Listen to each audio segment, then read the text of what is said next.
Célébration de la Journée internationale de la femme mutualiste, la cellule genre de l'Agence nationale pour la couverture maladie universelle CMU a saisi l'occasion pour plaider pour une meilleure prise en charge des besoins spécifiques des femmes en matière de santé publique. Le compte-rendu de la rencontre est signé Muntaga Kana.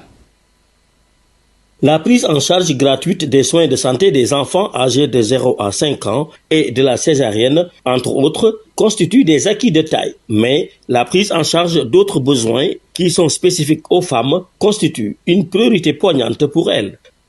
Et qu'on a vu que certaines pathologies spécifiques aux femmes, telles que le cancer du col et du sein, ne sont pas pris en charge dans le cadre de la couverture maladie universelle. Et là, ça constitue un axe central dans le plan d'opérationnalisation que nous comptons mettre en œuvre. Même si l'agence s'engage à prendre en charge, comme vous le savez, les initiatives de gratuité, 0,5 ans, césarienne et autres, mais on veut que d'autres besoins spécifiques des femmes puissent être pris en charge. Dans les structures de santé, l'accueil et la prise en charge des patients font souvent défaut. Les femmes se disent disposées à mettre la main à la pâte dans l'amélioration de cette situation. On se rend compte que malgré les efforts consentis, il y a quand même des problèmes au niveau de l'accueil, au niveau des prestations même qui sont offertes. Si on parvient à capaciter ces femmes, elles peuvent travailler.